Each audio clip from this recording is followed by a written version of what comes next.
Les enseignements bibliques de l'Église du témoignage de l'Évangile du Christ, c'est sur la télé évangélique. Si nous obéissons, si nous restons et marchons dans ses commandements, l'Éternel Dieu promet d'être l'ennemi de nos ennemis et l'adversaire de nos adversaires. Vous voyez ici, Dieu n'a pas dit si vous jeûnez beaucoup, si vous priez beaucoup. Bien vrai que nous allons jeûner, nous allons prier. Mais si nous obéissons à Dieu et que nous observons ses lois et ses commandements, sans jeûner et sans prier, Dieu lui-même déclare qu'il sera l'ennemi de nos ennemis.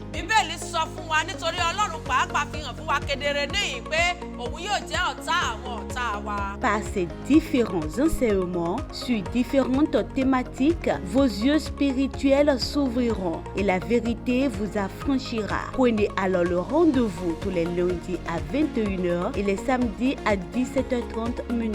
Les enseignements bibliques de l'Église du témoignage de l'Évangile du Christ, c'est sur la télé évangélique. Ne ratez surtout pas ce programme pour votre élévation spirituelle.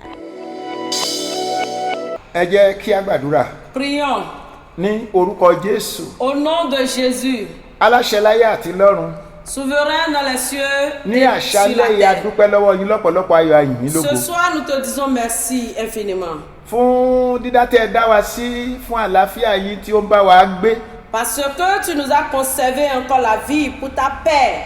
Àti ní wíwà láàyè ilé-iṣẹ́ tẹlifíṣàn yìí. Et pour la vie de la télévision évangélique TV. A dúpẹ́ Olúwa Ọlọ́run fún gbogbo àwọn ènìyàn tí ó ń wò wá tí wọ́n sì ń gbọ́ wa. Nous disons merci à Dieu à cause de tous ceux-là qui regardent et qui nous écoutent. Bàbá mímọ́ ẹ gbọpẹ́ wa. Saint-Père, reçois nos A dé ní remerciements. ìrọ̀lẹ́ òní. Nous sommes là ce soir. Olúwa wá bá wa pàdé. Seigneur, viens nous rencontrer. Nínú ọ̀rọ̀ rẹ, À travers ta a fẹ́ parole. kí ẹ wá wòsàn, kí ẹ wá gbàlà, kí ẹ wá dá nídè. Nous voulons que tu puisses guérir, sauver et délivrer. Lórúkọ Jésù Olúwa ṣe bẹ́ẹ̀. Agis ainsi au nom de Nígbà tí Jésus. ètò ti àṣálẹ́ ìbá parí, Quand l'émission de ce soir sera à son thème, wàhálà ìdààmú àti ìṣòro gbogbo àwọn tó ń wo ètò yìí, tout problème, toute souffrance dans la vie de tous ceux qui nous regardent, Olúwa bá wa fòpin sí. Seigneur, mette fin Ah, oh, à tous ces problèmes. Nous allons te louer. Ẹ gbọ́ aláṣẹ ọ̀run. Écoute, notre Père. Ní orúkọ Jésù Kristi, Olúwa àti olùgbàlà wa. Au nom de Jésus-Christ, nous avons prié.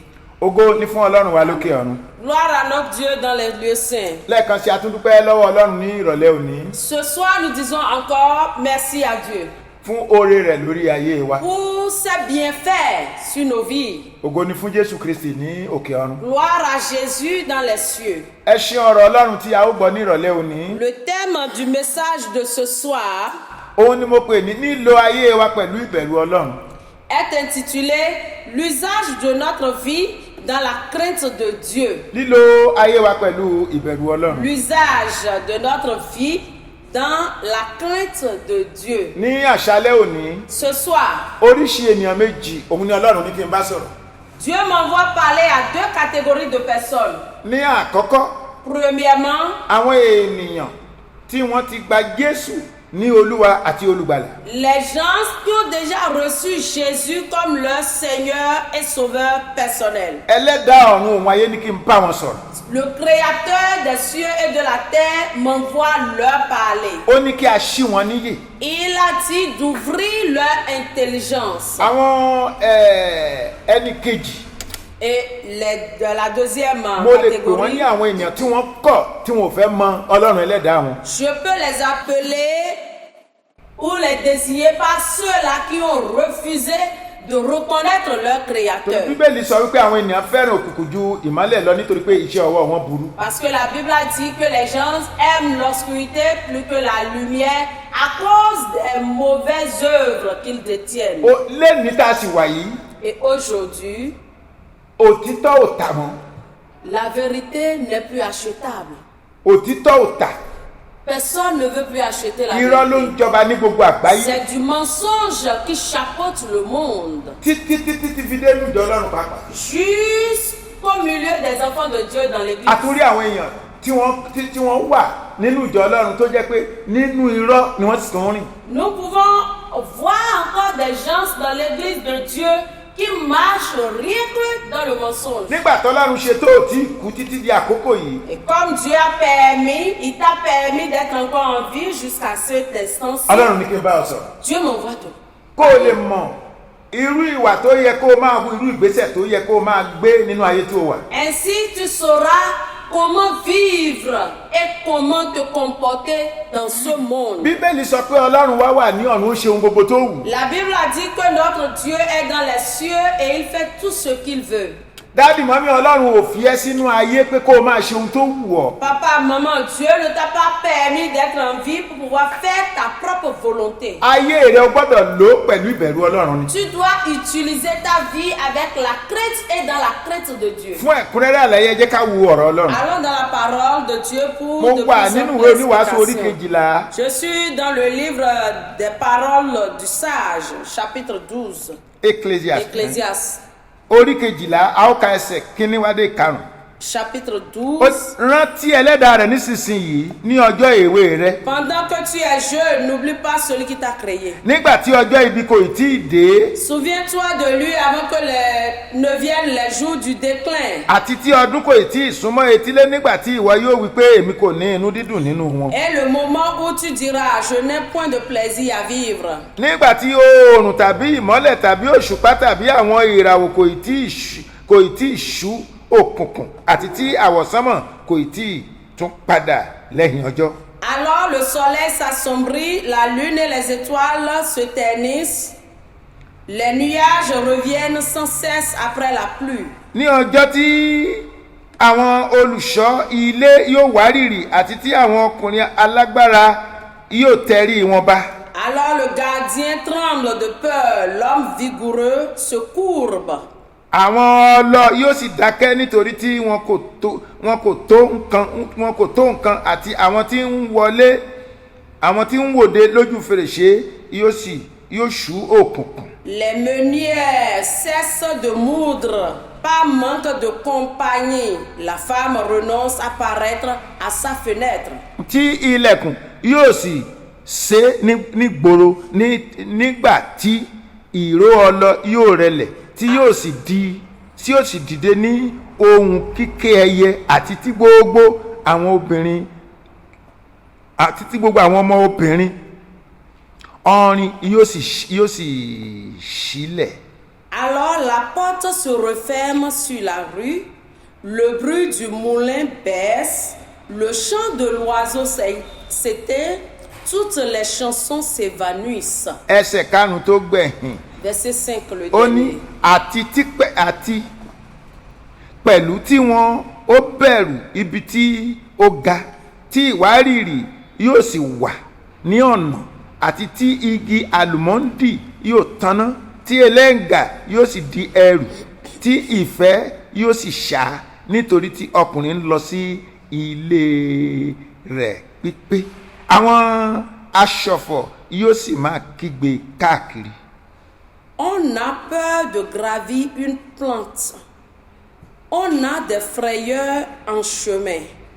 Les cheveux blanchissent comme l'aubépine en fleurs. L'agilité de la sauterelle fait défaut. Les épices perdent leur saveur. Ainsi, chacun s'en va vers sa dernière demeure. Et dans la rue, les pleurs rôdent en attendant. Ògo ni fún Ọlọ́run wa lókè ọ̀run. Gloire à notre Dieu dans les cieux. Mo sọ tẹ́lẹ̀, ó dàbí ẹni pé màá tún yí àwọn nǹkan náà padà. Àwọn ẹni àkọ́kọ́ yẹn, ẹ jẹ́ ká kọ́kọ́ pé àwọn ẹni àkọ́kọ́ ní gbogbo àwọn tí wọ́n kọ Jésù ní Olúwa àti Olùgbàlà wọn. Je voudrais remettre la première catégorie au rang de ceux-là qui ont refusé d'accepter le Seigneur Jésus-Christ. Mo sọ pé àwọn ènìyàn méjì, àwọn oríṣi ènìyàn méjì lọ́lọ́run ní kí n bá sọ̀rọ̀. Je vous ai dit que Dieu m'envoie parler à deux catégories de personnes. Àwọn ẹni àkọ́kọ́, La première personne, gbogbo ẹni tí ó kọ Jésù Olúwa ní Olúwa àti Olùgbàlà rẹ̀. ceux-là qui ont refusé d'accepter Jésus comme leur Seigneur et Sauveur personnel. Gbọ́ dádì ní ìrọ̀lẹ́ òní. Écoute papa ce soir. Mo kí ọ pé kó o kú oríire. Je te congratulate Ní ti oko ìtí ìkù, parce que tu es encore en vie. tí o fi ń gbọ́ ọ̀rọ̀ Ọlọ́run tó ń jáde lónìí. Et tu es en train d'écouter la parole de Dieu qui sort actuellement. Ó kí ọ pé kó o kú oríire. Félicitations Ó à toi. kọ̀ pé o ò fẹ́ mọ Ọlọ́run, o ò fẹ́ mọ Jésù ní Olúwa àti Olùgbàlà. Tu as refusé que tu ne veux pas accepter, tu ne veux non plus reconnaître Jésus comme Seigneur et Sauveur. Síbẹ̀ ó sì ń pa ọmọ ló fi wà láàyè lóòtí. Et pourtant, il arrive à te protéger, c'est pourquoi tu es encore en vie. Nítorí pé òun ló ní ẹ̀mí rẹ Parce lọ́wọ́. qu'il détient le souffle de Tó bá ta ní vie. kó o má mímọ́ léni ò ní lè mí. S'il dit de te taire et de ne plus respirer aujourd'hui, tu Òun le ní jẹ́ máa crois. mí, òun ní jẹ́ máa mímọ́. C'est lui qu'on appelle respire et c'est lui qu'on appelle ne respire plus. Ìdí nìyí tí mo fi ń pè ẹ́ kú oríire. C'est pourquoi je te félicite. Pé o ò tí ì kú títí di Tu ìsinsìnyí. n'es pas encore décédé jusqu'à l'heure là. Ọ̀rọ̀ Ọlọ́run sọ wípé kò sì sí ìgbàlà lọ́dọ̀ ẹlòmíràn. La parole de Dieu a dit qu'il n'y a plus de salut en aucun autre Ẹnìkan nom. ṣoṣo tí Ọlọ́run ọ̀gá ògo Jèhófà jìrè fi ìgbàlà aráyé lé lọ́wọ́ òun náà ní Jésù. La seule personne en qui Jéhovah Jireh a mis le salut de l'humanité est Jésus-Christ. Jésù Kristi ọmọ Ọlọ́run ọ̀gá ògo. Jésus-Christ, le Fils de Dieu très haut. Lọ́wọ́ rẹ̀ nínú rẹ̀ ní ìyè aráyé wà. C'est entre ses mains, c'est en lui que réside la vie de l'humanité. Ọmọ bíbí kan ṣoṣo Le Fils unique ló wá tó wá gba ìran ènìyàn là. qui est venu sauver l'humanité. Dáàdì mọ́mì tó kọ̀ pé òun ò fẹ́ mọ Ọlọ́run, òun ò fẹ́ mọ Jésù. Papa, Ọlọ́run ń maman. pè ọ́ ní ìrọ̀lẹ́ yìí. Tu as refusé que tu ne veux pas reconnaître, tu ne veux pas accepter Jésus. Jésus t'appelle ce soir Nítorí pé kò fẹ́ kó o ṣègbé. parce qu'il ne veut pas ta perdition. Nínú rẹ̀ ni ìyè rẹ̀ wà. C'est en lui que réside toi ta vie. Nínú rẹ̀ ni ìyè rẹ̀ wà o. C'est en lui que réside ta vie.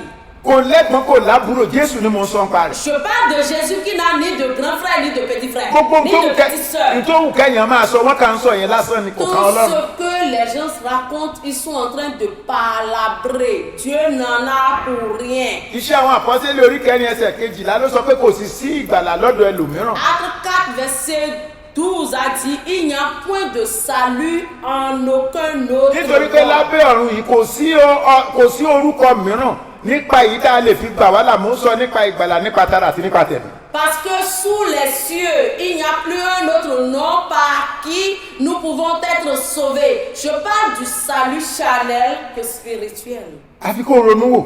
Tu dois penser à Gbogbo ça. àwọn ohun tí o kó jọ tó ń pè ní Ọlọ́run. Tout ce que tu as assemblé et tu appelles Dieu. Wọn kò lè gbà ọ́, mọ́mì dáàdì wọn ò lè gbà ọ́. Papa, maman, ils ne peuvent pas te sauver. Bó ti wù kí wọn kó pọ̀ tó, Quoi qu'ils soient nombreux, bó ti wù kó orí wọn tó gẹ́gẹ́ bí alágbára. tu peux les voir aussi vaillants, puissants. Mo fẹ́ kó o mọ̀ wípé wọn ò lè gbà ọ́ là. Je voudrais te faire savoir qu'ils ne peuvent pas te sauver. Láyé ń bí Bíbélì sọ pé gbogbo Ọlọ́run tí kò dá ayé tí kò dá ọ̀run lójú ayé yìí ni wọn yóò ti parẹ́. La Bible nous dit clairement que tout Dieu qui n'a pas créé les cieux et qui n'a pas créé la terre, sur cette terre, ils vont périr. Dáàdì gbọ́, Papa écoute. Ọlọ́run fẹ́ràn rẹ, Dieu t'aime. ó ń pè ọ́. Il t'appelle. Gbogbo ohun tó o kó jọ yìí Tout ce que tu as tó ń rassemblé pè ní Ọlọ́run et tu dis que c'est Dieu pour toi, kò lè gbà ọ́. ne peuvent pas te sauver. Ní ọjọ́ tí Jésù bá dé, Le jour où Jésus va venir, ọjọ́ tí mo ń sọ yìí, le jour où je parle là, de ce jour, ọjọ́ ẹkún, ọjọ́ òkùnkùn àti ọjọ́ ìpayín kékeré ni. c'est le jour de l'angoisse, le jour des pleurs, le jour des graissements de dents. Gbogbo ohun tó o kó jọ ò lè gbà ọ́. Tout ce que tu as assemblé ne pourront te sauver. Olúwa yóò ràn wá lọ́wọ́. Que Dieu nous Ẹ aide. rí i pé nígbà tá a wà nínú ìwé onísáàmù yẹn, Vous allez voir dans le livre de Psaume, orí rẹ̀ 115 115. chapitre 115, A ó ka ẹsẹ̀ ìkẹta, nous allons lire le verset 3. a ó ka dé ìkẹjọ. Verset 3 à 8. Ó ní ṣùgbọ́n Ọlọ́run wa ń bẹ lé ọ̀run. Notre Dieu, il est au ciel. Ó ń ṣe ohunkóhun tí ó wù. Il réalise tout ce qu'il veut. Fàdákà àti wúrà ní èrè wọn. Mais leurs idoles d'argent ou d'or ne sont que produits fabriqués. Iṣẹ́ ọwọ́ ènìyàn. Ne sont que produits fabriqués Wọ́n ní ẹnu ṣùgbọ́n wọn kò lè sọ̀rọ̀. par les hommes. Elles ont bien une bouche, mais elles ne sont Wọ́n ní ojú ṣùgbọ́n wọn kò ríran. Elles ont bien des yeux, mais elles n'y voient Wọ́n ní rien. etí ṣùgbọ́n wọn kò gbóòórùn. Wọ́n ní etí ṣùgbọ́n wọn kò gbọ́ràn. Des oreilles, mais elles n'entendent rien. wọ́n ní imú ṣùgbọ́n wọn kò gbóòórùn. Un nez, mais elles ne sentent wọ́n ní rien. ọwọ́ ṣùgbọ́n wọn kò lè lò ó. Des mains, mais sans pouvoir toucher. wọ́n ní ẹsẹ̀ ṣùgbọ́n wọn kò lè rìn. Des pieds, mais sans pouvoir marcher. bẹ́ẹ̀ ni wọn kò sọ̀rọ̀ láti ọ̀fun wọn jáde. Et leur gorge n'émet aucun son. àwọn tí ń ṣe wọ́n dàbí wọn. Que ceux qui les ont fabriqués deviennent comme bẹ́ẹ̀ elles. ni olúkúlùkù ẹni tí ó gbẹ́kẹ̀lé wọn. Et quiconque aussi met sa confiance en elles. ògo ni fún ọlọ́run lókè ọ̀run. Gloire à notre Dieu dans mo les ní ògo cieux. ni fún ọlọ́run wa Je dis lókè ọ̀run. gloire à notre Dieu dans les cieux. ẹ gbọ́ àwọn ọ̀rọ̀ tí a kà wọ̀nyí. Écoutez les paroles que nous avons lues. dáàdì tó kọ̀ tó sọ pé ò fẹ́ mọ jésù kankan ò tiẹ̀ fẹ́ mọ̀ bọ́lọ́run kan wà. Papa, toi qui as refusé, dis que tu ne veux même pas savoir s'il y a un Dieu. nítorí pé ó ṣe àwọn nǹkan jọ tó ń pè ní ọlọ́run. Parce que tu as assemblé des choses et que tu les évoques àwọn en ọlọ́run Dieu. kéékèèké. Des dieux petits. ẹ ṣojú fún wọn nítòótọ́ wọn ò ríran. C'est vrai, ils ont des yeux, vous les avez donnés, vous les ẹ avez ṣe fabriqués etí des fún àwọn ọlọ́run mais wọ̀nyí tí ils ne wọn ò voient rien. gbọ́ràn. Et vous les avez fabriqué des oreilles, mais ils n'écoutent rien. ẹsẹ̀ tẹ́ ẹ ṣe fún wọn wọn ò lè rìn. Ils ne peuvent pas marcher avec les pieds que Ah vous ouais. les avez fabriqués. àwọn apá tí ẹ ṣe tẹ́ ẹ fi ṣókàn wọ̀nyí wọn ò lè gbé wọn ò lè lò ó. Les bras fabriqués et cloués avec des clous, ils ne peuvent pas les mouvoir. bíbélì sọ wípé àwọn tó ń ṣe wọn dàbí wọn. La Bible a dit que ceux-là qui les ont fabriqués sont semblables à elles. nítorí náà C'est pourquoi olúwa ní kí n sọ fún ẹ pé ayé rẹ gbọ́dọ̀ fi ìbẹ̀rù ọlọ́run lò. Dieu m'envoie te dire que tu dois pouvoir utiliser ta vie avec la crainte de Dieu. nítorí pé lẹ́yìn ayé búburú yìí bíbélì sọ wípé ìwé orin sọ pé ibi rere kan sì tún wà. Parce que l'un de nos cantiques dit, après ce mauvais monde, il y a un lieu très beau. ní àṣálẹ́ òní Ce soir, ẹ̀mí mímọ́ ní kí n sọ fún ẹ wípé l'Esprit de Dieu m'envoie te dire que lẹ́yìn tó o bá kúrò láyé yìí quand tu vas quitter ce monde, kó o bá lè láǹfààní àti rí ibi gbé lọ́dọ̀ ọlọ́run lókè pour lọ́run. avoir une place auprès de Dieu, dans ọlọ́run ní les kí n cieux, sọ fún ẹ pé gbogbo ohun tó o kójọ tó ń fi gbẹ́kẹ̀lé rẹ sínú rẹ̀ kó o gbìyànjú kó o jáwọ́ mbẹ̀. Dieu m'envoie te dire d'enlever ta main de tout ce que tu as assemblé pour adorer en tant que Dieu. olúwa yóò ràn wá lọ́wọ́. Que Dieu nous aide. mo jésù á ràn wá lọ́wọ́. Que Dieu nous aide. àwọn ẹnì kejì La deuxième catégorie de òun ní personnes, àwọn ẹnì kejì ní àwọn gbogbo àwọn ènìyàn tó ń sin ọlọ́run tí wọ́n tún ń torí ọrọ̀ ayé tí wọ́n mú ẹbọ àtògùn tí wọ́n mú mọ́ oògùn májíìkì tí wọ́n mú mọ́ ìsìn ọlọ́run tí wọ́n ń sìn. deuxième catégorie de personnes, c'est ceux-là qui se disent qu'ils sont en train d'adorer Dieu, mais en y ajoutant de la magie, de gris-gris et de tout ce qui ne corrobore pas avec la parole de Dieu. ibi tí àkọ́kọ́ kà ní àkọ́kọ́ yìí Là où nous avions lu dans le livre d'Ecclésias, ìwé oníwàásù yìí Ecclésias, ó ní rántí ẹlẹ́dàá rẹ nísìn il dit, souviens-toi de ton Créateur nígbà tí ọjọ́ ibi kò tí ì dé. pendant que les mauvais jours ne sont pas encore venus. ọjọ́ ibi sì ń bọ̀ Le mauvais jour vient. ọjọ́ ibi ń bọ̀ dáàbì mọ́mí ọjọ́ ibi ń bọ̀. Papa, maman, le mauvais jour viendra. ọlọ́run ti ṣí ọ níyè lẹ́ẹ̀kan rí. Dieu t'a déjà ouvert ton intelligence une fois déjà. o ti ní àǹfààní láti jẹ́ alábàáṣiṣẹ́pọ̀ pẹ̀lú ọlọ́run. Tu as déjà partagé l'opportunité de travailler avec Dieu une fois. nítorí pé o láǹfààní láti gbàgbọ́. Parce que tu as eu le privilège de croire en Jésus. o ti ń bá a jẹ o ti ń bá a mu. Et tu manges, tu bois avec lui. ṣùgbọ́n pẹ̀lú rẹ̀ Malgré cela, nítorí pé kí àwọn ayé lè máa kó kìkì rẹ̀ kán lè rí ẹ pé o jẹ́ ènìyàn ńlá o jẹ́ kí o tún lọ mú oògùn o mú màjíìkì o tún mú mọ́ṣẹ́ ọlọ́run. et pour que le monde entier puisse te féliciter, pour que le monde entier puisse te voir, pour que toi-même tu aies de renom, tu as ajouté de la magie à la parole de Dieu. ọlọ́run mi ní kí n sọ fún ẹ nírọ̀lẹ́ òní. Mon Dieu m'envoie te dire ce soir kó o rántí ẹlẹ́dàá rẹ. de te souvenir de ton Créateur.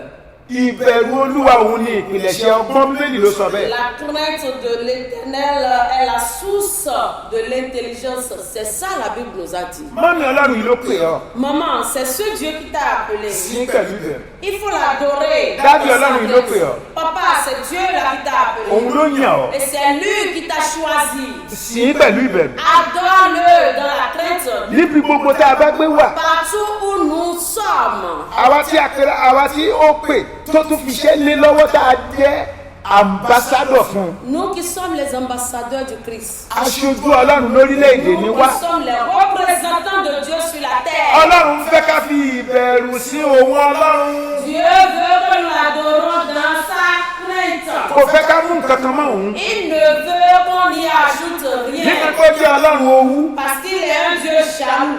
ọlọ́run owú ni. Il est un Dieu jaloux. ó lóun máa ń bẹ ẹ̀ṣẹ̀ àwọn bàbá wò lára àwọn ọmọ láti ìran kìíní títí dé ìran kejì. Il a dit qu'il arrive à peser, à prendre vengeance des transgressions des pères sur les fils jusqu'à la 4e génération. ronúwò ní àṣálẹ́ yìí. Pense-y ce soir. ṣé ò ń sìn pẹ̀lú ìbẹ̀rù? Adores-tu Dieu dans la crainte de Dieu? àbí torí pé o ti gbà á gbọ́ tó ti di ìránṣẹ́ rẹ̀ ló kàn ṣe ohun tó wù ọ́. Ou bien parce que toi-même tu as déjà reçu Christ, tu es déjà devenu serviteur de Dieu, tu commences pas à faire ce que tu veux. bó o bá sin ọlọ́run jákujàku wàá bá a ní jákujàku nígbà Si tó o tu bá kúrò láyé. adores Dieu n'importe comment, tu vas le retrouver n'importe comment au dernier jour. nínú ìwé onísàmù yẹn Dans le livre de Psaume, orí rẹ̀ 50 chapitre 50, ẹsẹ̀ kẹta sí kẹrin kàbá yìí wípé versets 3 à 4 dit, ó ní ọlọ́run wa ń bọ̀ kì yóò dákẹ́ iná yóò máa jó níwájú rẹ̀ èfúùfù líle yóò sì máa jà yí káàkiri yóò sì kọ sí àwọn ọ̀run láti òkè wá àti sí ayé kí ó lè máa ṣe ìdájọ́ àwọn ènìyàn rẹ̀. qu'il vienne notre Dieu et qu'il ne garde pas le silence.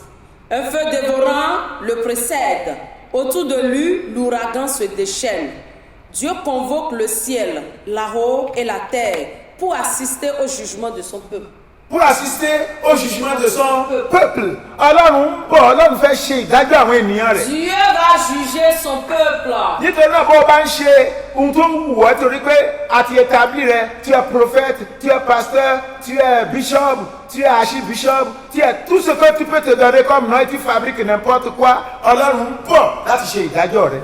C'est pourquoi si tu penses qu'on t'a déjà établi àti gbé ọ kalẹ̀ gẹ́gẹ́ bí bishop àti gbé ọ kalẹ̀ gẹ́gẹ́ bí olùṣọ́àgùtàn àti gbé ọ kalẹ̀ gẹ́gẹ́ bí prophet ló bẹ̀rẹ̀ sí ní ṣe gbogbo àwọn nǹkan tó wù ọ́ ní kíákíá ọlọ́run ń bọ̀ láti ṣe ìdájọ́ rẹ̀. nítorí àgbọ̀dọ̀ ronú wò sí. C'est pourquoi tu dois penser à cela. ká fi ìbẹ̀rù ọlọ́run fi kún iṣẹ́ ìsìn wa. Nous devons ajouter la crainte de Dieu à notre adoration. ká fi ìbẹ̀rù ọlọ́run fi kún iṣẹ́ ìsìn wa. Nous devons ajouter la crainte de Dieu à notre adoration. bíbélì yóò ṣe ìdájọ́ gbogbo àwọn ènìyàn. La Bible dit qu'il va juger son peuple. àwọn èké ìránṣẹ́ ọlọ́run gbogbo. Les faux pasteurs. gbogbo ẹ̀yin tí ẹ̀ ń lọ ra màjíìkì tí ẹ̀ ń lọ ra oògùn lọ́dọ̀ àwọn babaláwo tẹ́ ẹ̀ fi ń kún iṣẹ́ ọlọ́run ó lọ́ sọ pé òun yóò bẹ̀ yín wò òun yóò sì ṣe ìdájọ́ yín. Dieu est en train de tirer la sonnette d'alarme avec tous ceux-là qui vont acheter encore de la magie, ceux qui vont encore chez les grigriseurs, chez les babalaos, pour compléter quelque chose à la parole de Dieu, pour pouvoir avoir de renom. Dieu viendra vous juger. ẹlòmí gbogbo àwọn ìránṣẹ́ ọlọ́run wọ́n máa kó bùsákò àwọn olómi ní màjíìkì bí wọ́n yọ fún musu àjáde báyìí gbogbo àwọn èèyàn máa tàkìtì á máa ṣubú ṣọ́ọ̀ṣì ṣé nítorí ayé yìí náà díẹ̀ tó fẹ́ lò ọlọ́run ń bọ̀. Il y a des pasteurs qui, en faisant sortir simplement leur mouchoir, les gens vont commencer par tomber, les gens vont commencer par faire tornade, par faire roulade dans l'église ou bien partout. À cause de quoi? À cause de l'argent, à cause du ventre. Écoute-toi qui le fait. Dieu viendra te juger. iná ń bọ̀. Le feu iná viendra. ọlọ́run ń bọ̀. Le feu de Dieu viendra. alágbára yóò sunkún kíkorò ní ọjọ́ náà. Le vaillant homme va pleurer amèrement le jour. bíbélì tèmi sọ fún mi Et la Bible m'a dit, nínú ìwé orin dávidi tí a wà yìí dans le livre de Psaume, où orí nous sommes, kọkàndínláàádọ́ta au chapitre 49, ẹsẹ̀ rẹ̀ kẹrìndínlógún sí ogún kàbá yìí pé versets 16 à 20. ó dit ní ìwọ má ceci, ṣe bẹ̀rù nítorí ẹnìkan di ọlọ́rọ̀ nítorí ìyìn ilé rẹ̀ ń pọ̀ sí nítorí pé ìgbà tí ó bá kú kí ó kó ohun kan lọ, ògo rẹ̀ kí ó sọ̀kalẹ̀ tọ̀ ọ́ lọ lẹ́yìn lọ. Ní ìgbà tí ó wà láàyè ó rò pé òun láyọ̀ tí àwọn ènìyàn ń yìn ọ́. Ní ìgbà tí ìwọ ń ṣe rere fún ara rẹ, yóò lọ sí ọ̀dọ̀ ìran àwọn bàbá rẹ̀, wọn kì yóò rí ìmọ́lẹ̀ láéláé. Ẹsẹ̀ 8 tó gbẹ̀yìn, ó ní ọkùnrin tí ó wà nínú ọlá tí kò mòye, ó dàbí ẹranko tó ń ṣègbè. Ne t'inquiète pas, si un homme s'enrichit et s'il augmente son train de vie, quand il mourra, il n'emportera rien. Ses biens ne le suivront pas dans la tombe. De son vivant, il a beau se dire heureux, se féliciter que tout aille bien pour lui. Il lui faudra pourtant rejoindre les générations qui l'ont devancé et qui ne verront plus jamais la lumière. Pourtant, au milieu de son luxe, l'homme ne comprend pas qu'il va vers sa fin comme un simple animal. Alléluia. Alléluia. Alléluia. Alléluia. Ní ìrọ̀lẹ́ òní, Ce soir, ṣé bí torí kó o lè lórọ̀, kó o lè kówó jọ ló ṣe ń lọ ra oògùn kérò lè máa pọ̀, ó ṣe kérò wá sí ṣọ́ọ̀ṣì kó o lè máa gbọ́ owó, kó o lè. Bíbélì sọ pé gbogbo ọrọ̀ rẹ tó o fẹ́ tò jọ sórí ilẹ̀ ayé nígbà tó o bá ń lọ sísà òkú kò ní bá ọ lọ. parce que tu veux avoir de l'argent, tu veux avoir du monde, tu veux avoir les biens de ce monde, tu es allé chercher encore de gris-gris pour mettre ensemble avec la parole de Dieu afin de pouvoir assembler tout un monde. Il n'y a pas de problème. La Bible n'envoie te dire que tout ce que tu as assemblé ne pourront pas te suivre dans la tombe. Tu vas tous laisser ici. Nítorí pé lábẹ́ bó ti kó lágbára tó ojú olókìkí tó ó tó láti sọ pé òní kú wa kú lọ́jọ́ kẹta náà. Quoi que tu sois grand, riche, quoi que tu sois sur la terre, un jour, il y a le verre fini et tu vas mourir. Tó o bá ti wá kú, gbogbo ohun tó o fi ọgbọ́n àlùmọ̀kọ́rọ́ yìí àìlètẹ́ríba fún Ọlọ́run, àìní ìbẹ̀rù Ọlọ́run tó o fi kó jọ, ìkan nínú rẹ̀ kò ní tẹ̀lé rẹ lọ sísá òkú. Voilà, puisque tu ne peux pas échapper à la mort, tout ce que tu as assemblé avec les détournements, la ruse, tout ce que tu as utilisé, assemblé dans ta vie, tu ne pourras amener un seul grain comme ça là avec toi. Nítorí náà, C'est pourquoi ẹ̀yin tẹ́ ń jẹ́ kán máa sọ̀rọ̀ òdì sí àwọn ìránṣẹ́ Ọlọ́run àti pé kán máa sọ̀rọ̀ òdì sí orúkọ mímọ́ Elédùmarè. vous qui permettez aux gens de salir le nom de Dieu, Ẹ ronúpìwàdà. repentez-vous. Tí ẹ jẹ́ lẹ́ni sí tí àwọn ìránṣẹ́ Ọlọ́run òdodo àwọn olórí ìlú òtí ẹ̀ wọn ò kà wọ́n kú mọ́ nítorí àwọn ìwà bìlísì, àwọn ìwà ibú èyí tí ẹ̀ ń kù. À cause de vos mauvais comportements, à cause de vos mensonges, à cause de votre vie impropre, le manque de vérité a déjà fait que bon nombre des chefs d'État ne peuvent plus croire en des hommes de Dieu. Àwa ènìyàn Ọlọ́run ló sì gbọ́dọ̀ jẹ́ pé àwa làwọn yẹn gbọ́dọ̀ máa wá lọ́dọ̀ fún láti mọ̀ kí ni Ọlọ́run fẹ́ fún orílẹ̀-èdè, kí ni Ọlọ́run fẹ́ fún ayé Or, wọn. en temps normal, les chefs d'État, les chefs dans différents lieux devraient consulter les hommes de Dieu pour savoir le plan de Dieu pour une nation, le plan de Dieu pour tel département, etc. Ṣùgbọ́n ẹ ti fi wá jàǹdùkú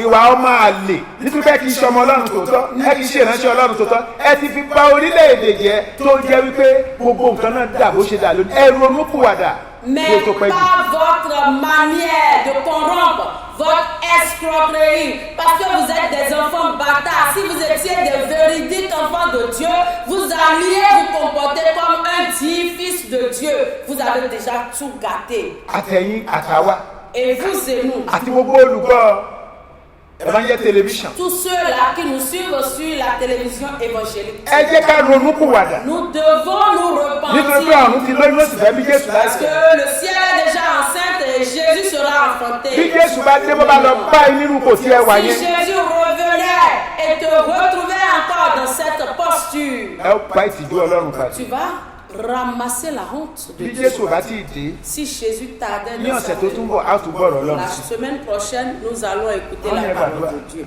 Prions.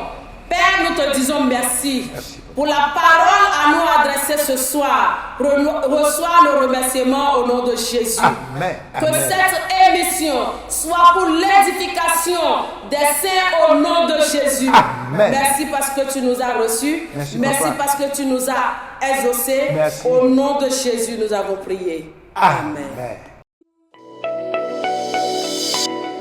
Les enseignements bibliques de l'Église du témoignage de l'Évangile du Christ, c'est sur la télé évangélique. Si nous obéissons, si nous restons et marchons dans ses commandements, l'Éternel Dieu promet d'être l'ennemi de nos ennemis et l'adversaire de nos adversaires. Vous voyez ici, Dieu n'a pas dit si vous jeûnez beaucoup, si vous priez beaucoup. Bien vrai que nous allons jeûner, nous allons prier. Mais si nous obéissons à Dieu, et que nous observons ses lois et ses commandements, sans jeûner et sans prier, Dieu lui-même déclare qu'il sera l'ennemi de nos ennemis. Bíbélì sọ fún wa nítorí Ọlọ́run pàápàá fi hàn fún wa kedere níyìn pé òun yóò jẹ́ ọ̀tá àwọn ọ̀tá wa. Par ces différents enseignements sur différentes thématiques, vos yeux spirituels s'ouvriront et la vérité vous affranchira. Prenez alors le rendez-vous tous les lundis à 21h et les samedis à 17h30.